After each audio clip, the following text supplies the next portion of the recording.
Good morning, everybody, and welcome back to VG Myths, the online internet video game TV show that refuses to die. Final Fantasy is the least final fantasy game, telling the tale of four adventurers who balance each other's strengths and weaknesses to work together and save the world. But I've never been one to share the glory, so how's about we scribble in a little Act 1 plot twist? Can you beat Final Fantasy with a White Mage? Before getting the run started, we interrupt this challenge video for an important, exciting announcement. My hands have figuratively exploded. For the last 9 months, I've had chronic hand pain, which has been an incredibly exciting distraction, allowing me to pursue such fun new hobbies as all the old ones, but with my feet. That wasn't a joke.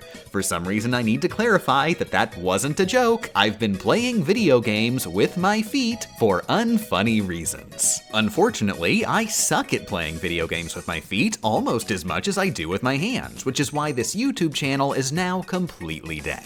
Anyway, on an unrelated note, you can give me money at patreon.com/GameChamp. Pledges are charged per creation, so you won't have to pay anything until I actually get a video out. Plus, as an added bonus, I decided to temporarily upload any Yu-Gi-Oh videos I make exclusively to Patreon, which currently includes Every 4Kids Changed to Yu-Gi-Oh! Episode 9. Double plus, no promises, it's not set in stone, but I've had a Yu-Gi-Oh! VG Myths video idea for a while, which just might also make it to the Patreon. These videos will go on YouTube eventually, but not until I'm confident I'm able to get more heavy-hitting videos out in between.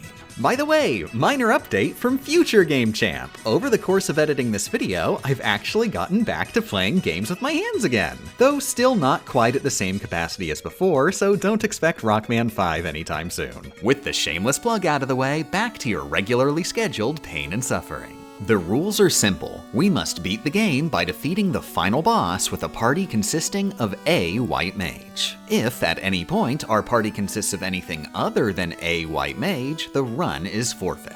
There is, however, a small asterisk to this rule. The game is designed such that we must begin with 4 party members, and unfortunately, 4 is a bigger number than A. Before the run officially begins, we're gonna have to coincidentally witness a few murders. Head into the weapon shop and buy and equip sticks on your 3 friendly victims. For the White Mage, buy and equip some clothes and a hammer. Now head to the inn and take a nap. If you're unfamiliar with Final Fantasy I, you're not able to save willy-nilly. Sleeping at an inn is one of the 2 ways to save the game. With your setup saved, head into the forest outside town and wait for an unforeseeable tragedy. We're unfortunately not legally allowed to murder our friends, but we are legally allowed to do nothing to save them. There isn't technically a way to pass on our turn, but held weapons and armor can be used as items in battle. All our current equipment has no effect when used this way, but the game doesn't care and will allow you to waste your turn trying. You've probably noticed the White Mage is in the 4th party slot. Party members in higher slots are more likely to be attacked than party members in lower slots, so keeping your intended survivor at the bottom makes success more likely. Once only the White Mage remains, they'll be pushed up into slot 1 and officially designated the one true player character. Just in case you're unfamiliar with the game, reviving party members is always a deliberate action, caused by either casting a raise spell or dragging their corpses to a church. The party now consists of a White Mage, and it is impossible to break the rules by accident. So let's get this run started. The White Mage was my choice for this solo run for 2 reasons. First, 8-Bit Theater Episode 7. Second, White Mages are a support class, intended to assist other party members in defeating enemies rather than actually doing it themselves. This makes them one of the harder classes for a solo run, forcing them to play against type and somehow deal 4 party members worth of damage. Of course, given this is a JRPG, there's a simple solution that will work in the short term. Sacrifice the little time you have left on this earth to the grind. For now, the only enemies you can handle are the goblins outside Corneria, and even then, your odds of survival are worse than a coin flip. But in a game that allows you to reload your last save an infinite number of times, any chance of victory is a guaranteed victory. Sleep at the inn after each success, both to refill health and ensure the next coin flip turns up your way. Currently, you'll be losing money with each in-trip, but you start the file with enough starting funds that you'll be able to level up in time to make a profit. Speaking of leveling up, don't be so hasty saving the game after. You may technically be a better person, but why settle for better when you can be the best? Every time you level up, you'll get a max HP boost in addition to potential +1 increases in 5 stats. We'll be ignoring the max HP boost since it's both more difficult to manipulate and not that important in the long run. The other 5 stats are Strength, Agility, Wisdom, Vitality, and Luck. Every class has a level up table that makes some stats guaranteed at specific levels, while any stat that is not guaranteed will have a 25% chance of going up. Strength increases the potential damage of our attacks. Agility increases the likelihood that we evade enemy attacks. Vitality increases the max HP boost per level up, making it particularly valuable at early levels. And finally, Luck increases the likelihood of successfully running from battles. Of these 5 stats, Strength, Agility, and Vitality are most important, so we'll want to save scum and ensure those 3 stats go up at every single level. As for the other 2, while running away from battles is incredibly important, we don't need to worry about our luck stat in the slightest, because Final Fantasy for the Family Computer System was programmed on duct tape. The running algorithm was theoretically supposed to use the luck stat in combination with our current level, but due to a programming error, it uses our luck stat in combination with the obviously numerical concept of how our friend in party slot 3 is feeling. They happen to currently be feeling like a dead corpse, which probably won't be changing anytime soon, simplifying the math problem. I'll spare all the details, but once we reach 16 luck, running will always be successful if possible, making further luck worthless. Those 16 luck points are all guaranteed in the level up tree by level 23, ensuring you'll reach luck's maximum potential long before the endgame. That means Strength, Agility, and Vitality are the only stats that matter. Miss Gamer Champ, a warlock of unimaginable power shouts from the comment section. What about Wisdom? You didn't tell us about Wisdom. You're a mage. Shouldn't Wisdom be the most important stat in the entire game? Why, yes it should. But it isn't. Wisdom is useless. Literally, objectively useless. And not because Wisdom was programmed on duct tape. Believe it or not, Wisdom was not programmed. That's not a joke. There is not a single algorithm in Final Fantasy for the Family Computer System that uses Wisdom. Wisdom is a number on your character's stats screen and nothing else. It's not even a glitch. Glitch would imply the devs somehow made a mistake while attempting to make the Wisdom mechanic work. They did not attempt to make the Wisdom mechanic work. Wisdom is not a mechanic. Long story short, min-maxing Strength, Agility, and Vitality will give you the maximum possible useful stats by the endgame. Absolutely never, under any circumstances, allow yourself to level up without receiving a boost to all 3 of these stats. If any stat fails the dice roll, reset the game and try again. If only one stat is not guaranteed, you'll be looking at a 1 in 4 dice roll. If 2 stats are not guaranteed, you'll be looking at a 1 in 16 dice roll. And if 3 stats are not guaranteed, you'll be looking at an incredibly grindy 1 in 64 dice roll. Luckily, there are only 2 1 in 64 levels on the table. The vast majority of level ups are a 1 in 16. Going off memory, I was able to successfully pass the threshold within half an hour on average, with the longest level up being an incredibly agonizing 5-hour outlier. And somehow, that one wasn't a 1 in 64 roll. That was one of the 1 in 16s. I should note with an asterisk, technically we won't be giving our character the literal maximum useful stats. Max HP varies sometimes, but it's not a simple on and off switch like the other stats, and regardless of how it rolls, you'll be extremely close to max HP by the end of the game. So to keep things simple, I highly recommend pretending it doesn't exist. After spending a couple hours converting goblins into XP, you'll probably realize if you continue at 6 XP each, you'll be reaching max level sometime after the heat death of the universe. By getting further into the game, we'll get access to better monster locations as well as better gear to speed things up, so you'll want to leave ASAP.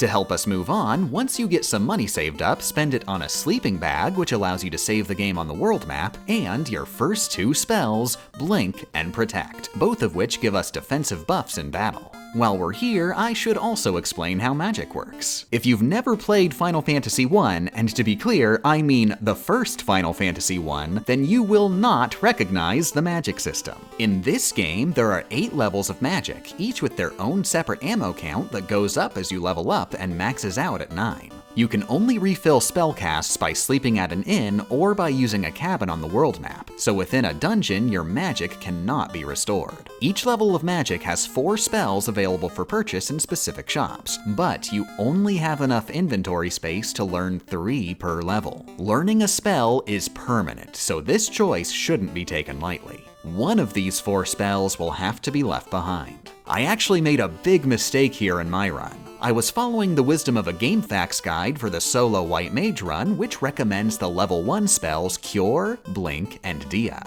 I'm sorry, Edman, but I respectfully disagree. While Blink serves an incredibly important purpose, which we'll get into later in the run, both Cure and Dia don't serve much purpose after the extremely early game. Functionally, Cure is just an extra inventory slot that holds up to 9 extra potions, and Dia is an offensive spell that damages all undead enemies. Theoretically useful, but immediately outclassed by its own upgraded form available in the 3rd town. Protect, meanwhile, grants a stacking defensive buff. Every single cast subtracts 8 damage from every physical attack you take for the remainder of a battle. Multiply that by 9, then multiply by every hit you take in battle, and you'll be taking basically 1 billion less damage. This never stops being useful, so the only real choice is whether to leave Cure or Dia behind. Personally, knowing what I know now, I'd ditch Cure. Whatever choice you make, once you're geared up, trek northwest, running from every encounter, stand next to the temple, eat a sleeping bag, and head inside for the first boss fight against Garland.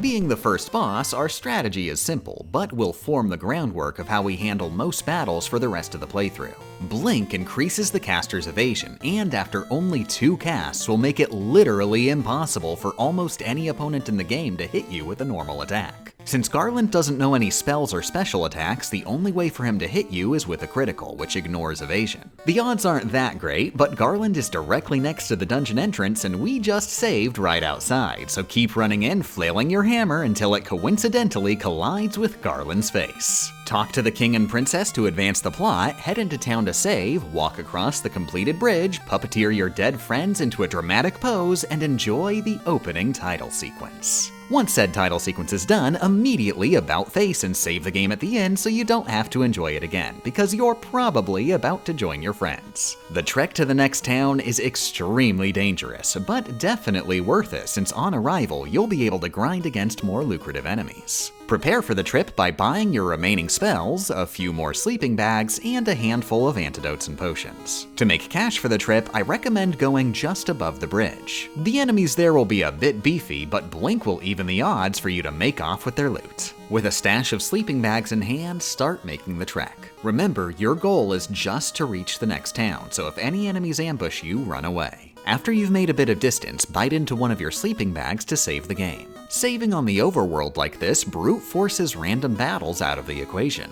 If you get murdered, you'll pop back into existence only a few steps behind as if nothing happened. Once at Provoca, go ahead and buy some leather gloves, then get back to grinding. I recommend taking a sleeping bag out to this spot east of town, featuring ogres who individually will pay for the price of the sleeping bag and trip back to the inn with a comfortable profit. You won't be training here long. Once you've got enough cash, become murder friends with some pirates, sail to Elfland, buy a copper bracelet, a leather cap, and Adia, the upgraded Dia. With Adia in hand, as well as a couple dozen sleeping bags and potions, we'll be making our way to the endgame.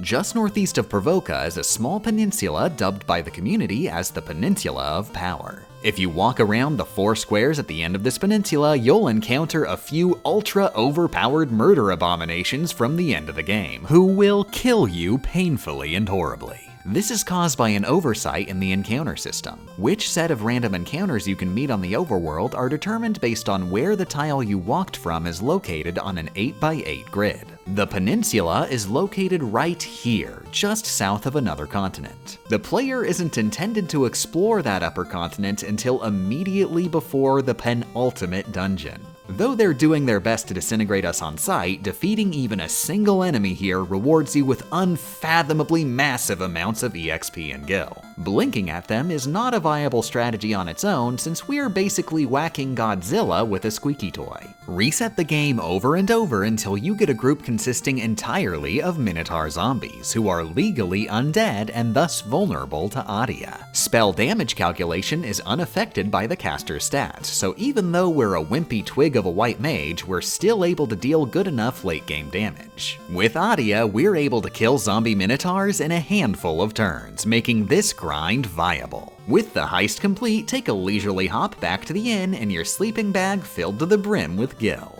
Don't let your newfound riches cause you to lose sight of your level up stats though. When you reach the point 1 or 2 zombie Minotaurs will level you up, go back to your prior grind spots, preying on progressively weaker enemies to get yourself within 30 XP of the threshold, at which point you should be farming goblins. Winning a single goblin battle is extremely quick, so you'll be resetting the game at rapid speed. After a couple days as a zombie matador, I recommend continuing the main quest. You might think there's technically no reason to advance the plot yet, since we're already at an endgame farming location. Theoretically, you could just no-life your way straight to the maximum level 50. But as good as the peninsula is, it can be made even better by finding new gear and spells, decreasing both the time it takes to kill enemies and the time wasted on failed attempts. From now on, I won't tell you when specifically to go back to grinding. You'll just have to vibe yourself whether you're strong enough to progress the next step in the main quest. Pick up Silence, Cura, and whichever remaining level 2, 3, and 4 spells you prefer, fill up your inventory with the absolute maximum of 99 potions, and slide your sleeping bag down to the first true dungeon, the Marsh Cave. Every single step in a dungeon carries the risk of death. Any random encounter could inflict a paralyzing status effect, stun-locking you into an automatic game over. Ignore all treasure, continuously heal to full with your potion stock, and follow a map to the chest containing the crown. The tile in front of the chest will instantly throw you into a battle with a random number of Pisca demons, between 2 and 4. Encountering 2 is heavily preferable, but regardless of the number, the standard blink strategy applies. If you win all necessary dice rolls, you'll make it out with crown in hand, and can bring it north to its rightful owner, King Astos. Unfortunately, for reasons only people who read Japanese can understand, our heroic White Mage spontaneously enters murder mode upon initiating conversation, so I guess this is the next boss fight. As you will quickly learn, murdering Astos is a terrible idea. He is having none of our shenanigans and frequently casts Death, a spell which was appropriately named. Nevertheless, double down on shenanigans and cast Silence. It's not guaranteed to land, but when it does, Astos will become incapable of casting spells. And as an added shenanigan, Astos will not get the memo, futilely attempting to cast spells the majority of turns. Combine this with a couple blinks and protects, and you're practically immortal, making victory nearly guaranteed despite the fact we're dealing A damage per attack. After his death by 1,000 bonks, all that remains of Astos is a single eyeball, opening a breezy sequence of fetch quests, ultimately ending in full access to the overworld's oceans. During this fetch quest, in my own run, I grabbed a mithril hammer from the Elfland Castle treasure room, which I continued to use for a while because I am a dumb stupid idiot. If you do not wish to be a dumb stupid idiot, there's an alternative strategy just for you. In Astos' treasure room, collect the Power Staff. The Power Staff deals the same damage as the Mithril Hammer with a lower accuracy but a higher critical hit rate. Since our boss strategy largely relies on critical hits, which ignore accuracy, the Power Staff is the better choice. Just after the entrance to the wider world is the town of Melmond, a major pit stop for upgrades, containing a defense boost in the form of the Mithril Bracelet as well as access to the level 5 magic shop. One of its 4 spells is Raise, which revives KO'd party members and is thus worse than worthless, making your spell choices easy. Very luckily, all 3 of the remaining spells are useful: Hirada, Heala, and the Dia upgrade Dadia, powerful enough to kill multiple groups of zombie minotaurs in a single trip. West of Melmond is the next main dungeon, the Earth Cave. Just as before, follow a map to reach your destination in as few steps as possible. Even if a bat impolitely blocks the way, do not take the long way around. If you pretend they don't exist and just shove into them, they'll eventually relent. An important note, from this dungeon on, it's now possible to meet random encounters which are unrunnable. The battle will only end with either your victory or death. I recommend keeping a monster encounter guide handy so you never waste a turn trying to run. The Earth Cave features 2 boss fights, the Vampire Bleh and the first of the 4 fiends, the Lich. Thankfully, both the Vampire Bleh and the Lich are legally undead and will turn to ash upon contact with Dadia. Next up in the main quest is Crescent Lake. While you're here, grab the canoe and buy your level 620,000 magic spells. You won't have to make any decisions this time or on any future spell purchases, since the White Mage can only learn 2 or 3 of the 4 available spells of each remaining level. One of these spells will be key to defeating the second fiend at the end of the volcano, Merilith. She's weak to status ailments, so cast Silence early on to make her waste some turns. Don't think this is as much as a win button as it was against Astos. Merilith is primarily a melee fighter. Silence is only saving you a little over 1 in 3 turns, plus her critical hits hit hard. That's where our new spell comes in, Protea, the upgraded version of Protect, absorbing more damage and even being polite enough to apply the buff to our corpses. By the way, I should note there's technically not actually any reason to beat Merilith yet. While beating the Lich was necessary to obtain the canoe, beating Merilith does absolutely nothing for us, only being a requirement to unlock the final dungeon. Strategically, the better option would be to come here at the end game when we're approaching level 50, curb stomping the volcano itself effortlessly. I just figured I may as well do it now while there's literally any challenge remaining. Whether you decided to beat Merilith early or not, loop around to the next dungeon, which is much more required, the Ice Cave. The boss here is Evil Eye. Like Astos, Evil Eye can cast both Death and a downgraded variant, Kill, which only affects you while you're under 300 HP. Also like Astos, once you cast Silence, Evil Eye will fruitlessly attempt to scream obscenities. Loot Evil Eye's chest, and provided you successfully dodge Astos' revenge, you'll escape the dungeon with the Float Stone, and thus access to the airship. With the airship, we can now reach every location on the entire overworld. Head north to the town of Gaia immediately for the Ruby Bracelet and the Protect Ring. When you get back to grinding, not only will you benefit from the extra defense, the airship allows for nearly instant movement from the Peninsula of Power and the nearby inn with 0 random battles. Which was exciting at first until I realized we were getting too strong. The zombie minotaurs have finally realized that the seemingly puny White Mage is abusing some kind of magic time loop powers and will frequently run from battle before we can kill them. We're gonna have to find a new crop. There's a promising option in the desert to the north, the Allosaurus and its extremely rare relative, the T-Rex. Each battle will take a little bit longer than the zombie minotaurs, but they're less likely to run and drop 3,000 experience each for the Allosaurus and a whopping 7,200 experience each for the once-in-a-blue-moon T-Rex. With a second extinction underway, let's get back to the main quest. In the Waterfall Cave, you'll find the Cube Key item along with 2 incredibly important pieces of equipment. The ribbon grants resistance to literally all types of magic, including status effects. Most importantly, that means you're less likely to experience paralysis, stone, and death, all 3 of which are likely to result in death. Second, the Defender Sword, which is terrible both at stabbing and being stabbed.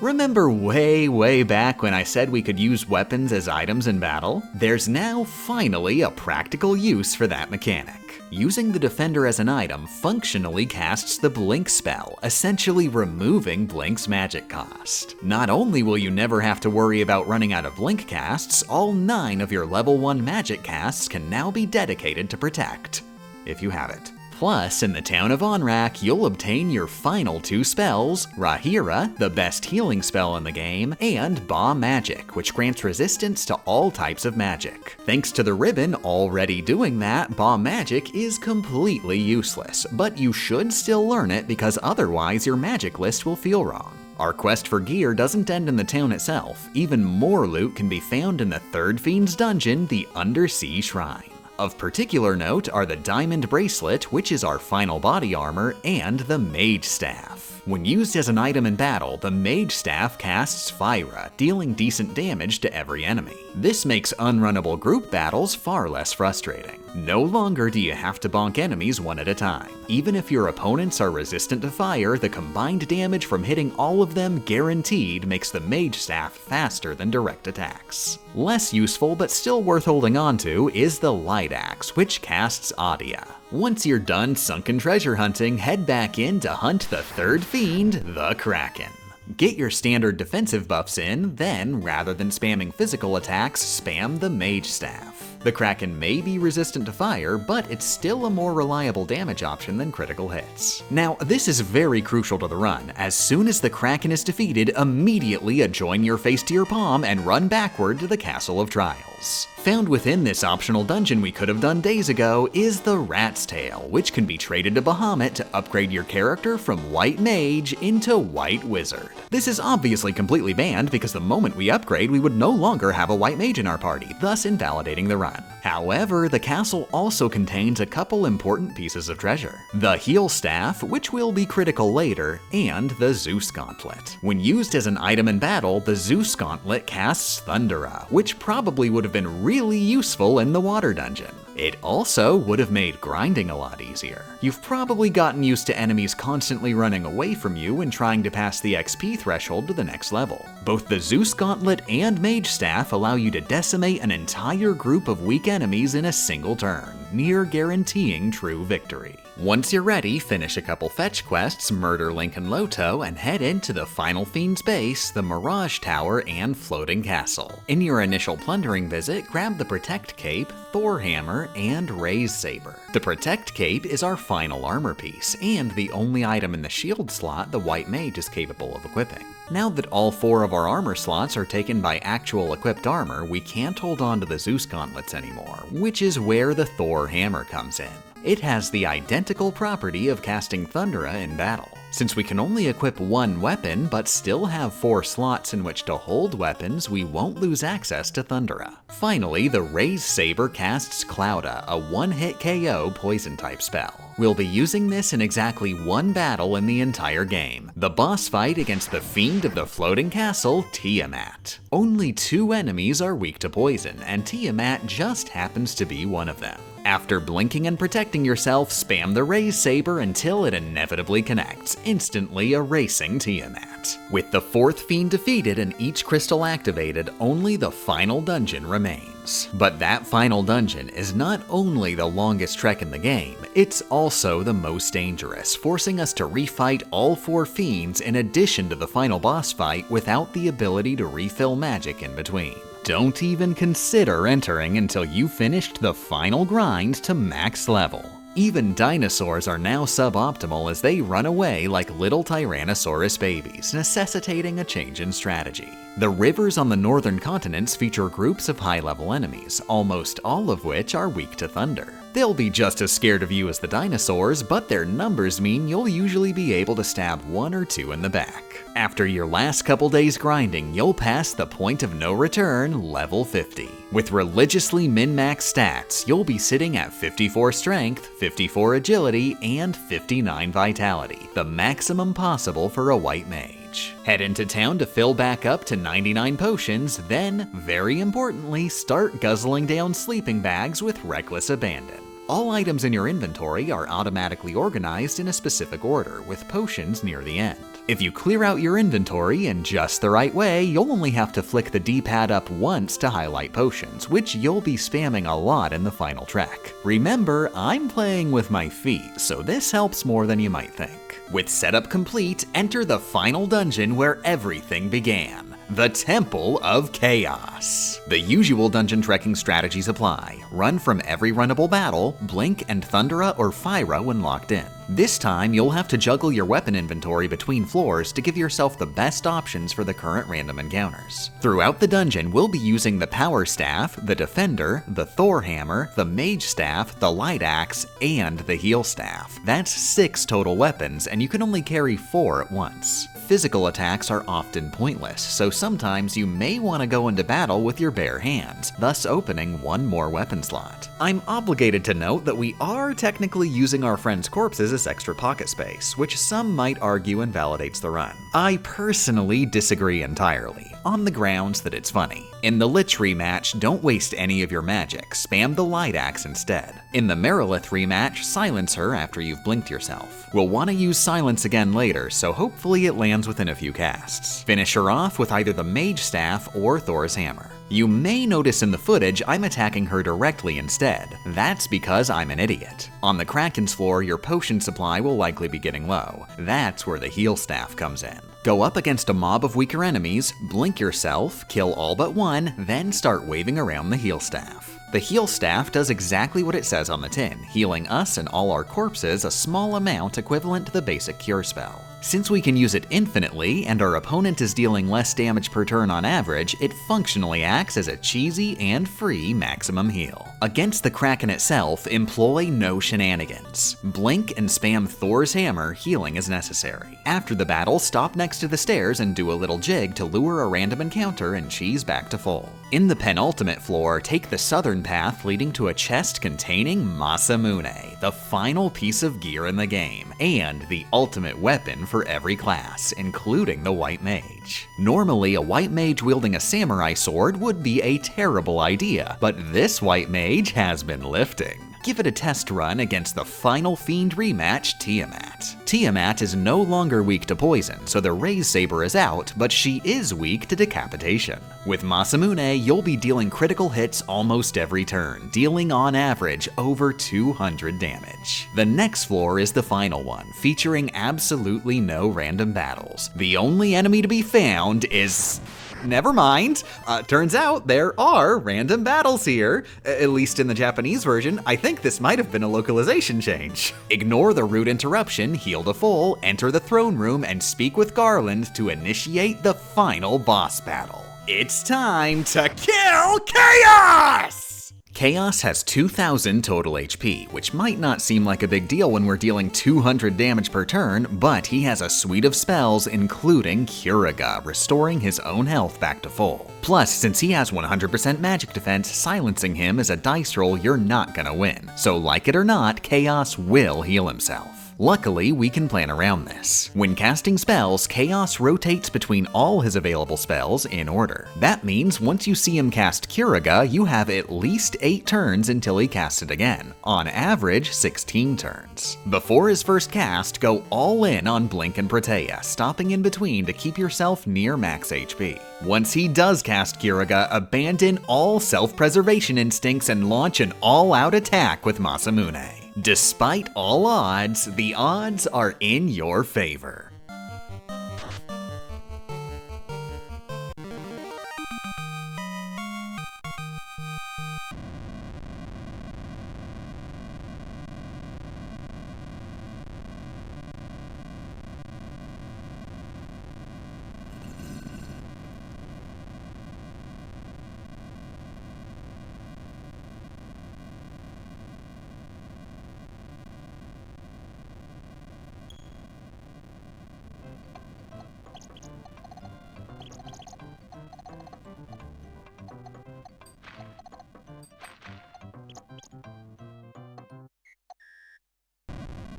With Chaos defeated, the time loop sealed, and our 3 friends cheering us on with curiously limp posture, the Final Fantasy White Mage solo run is mission complete. If you're interested in doing the run yourself, or any other solo run, I absolutely should mention RetroAchievements.org has an achievement set specifically for doing solo runs with every class in the game. And if you really want a real challenge, this was not it. A solo thief run is generally considered the absolute hardest, making you completely incapable of learning magic. Special thanks to all Patreon backers, including Anon42, Leslam, Lively Leader, Alex Nelson, Vincent Hall, Salty Sweet. Never mind, I can't come up with something something better. Game Champ says trans rights are human rights. Crustacean Creep, evil Game Champ is like bad evening nobody and unwelcome forward to WH Facts, the offline on-paper board game movie. Nathaniel Kalita, Jorb. Britface says you think changing the vocal tier can stop my love and support? Arcombe, slowest game of chess black, waiting on white, now I only want to triumph. What's that noise? 8-bit mischievous. Attempted wholesomeness, literal cat mint leaf ween cat girl is gay and doesn't go to bed on time. Reblog if you too are gay and or don't go to bed on time. Lily, where are you? Plesiosaurs may have given live birth to well-developed babies and were attentive parents who lived in pods. I saw death rising from the earth from the ground itself in one blue field in stubbled color. This is your reminder to take regular breaks when reading long lists of names. Doodlesack 12. Many sentences within program were of a dangerous length and were performed by trained vocal practitioners. Don't try it home. Trish Shandler, Objection's words of wisdom for this week: you save your game, you save your life. F. Amadon, quiet mischievous. Darknit, frequently a doofus, occasionally an idiot, always a fool. Brisky, Lemon Planter, Ian Beck, Biohazard. Hey, is anyone missing an underscore? I found one under the rug. Fluff System, Chris Kuslin. CJ Shurit, Rasp Barrel, Sophia has transgender, Sorio 99, Cody Merchant, Kirito 9979, Madison. Aussie, oi oi oi. Touchtone Banana Phone, Landfair, Pawugani, Gogori, Schwerin, Drob, Willian, Cilio, Gogogoch. Kaiserk says to please take care of yourself in these trying times. Everyone's favorite clan ghost bear McWarrior, Freya. Moomin Biscuit, trans rights are human rights. Fela. Ken of Red Lions, a shapeshifting mass of cinders and ashes. Morgan Duna Nix, Getsugaru. Love Story Gaming, TTV. Frilly Lily, Celica, Stan's Plaid Jacket, Ray Danger, Kelsini, Austin Games, Flame Solus. Macaroni Cat personally endorses running away like a little sissy baby. Harry Stovall, Autistic Yu-Gi-Oh! Neo Sandman 4040. Loudike was a huge stickler for the rules. Good man, but not that fun to be around sometimes. Haylerin, Pokechap, Jinx Shadow. Random Internet Cat is a random cat on the internet and should not under any circumstances be trusted to do non-cat things. Kimberbleed, the Gaming Bee, OMG Senpai, Notice Me. Daybreak, the Auroran Goddess, hacking your 3DS is actually really cool and easy, not to mention incredibly based. Eric Williams. Nicole, the Gamer Girl and Gamer Girl. Transient Faye, Tourbit, Zach Crowder, Gaming Medic, Queen Kenda, Zeta is pretty invalid. Zentil, Jane the Jane, Joshua Bennett. Lonely Agent J, Tash, Arcade. My favorite Ace Attorney character is Dizibble Chun Chu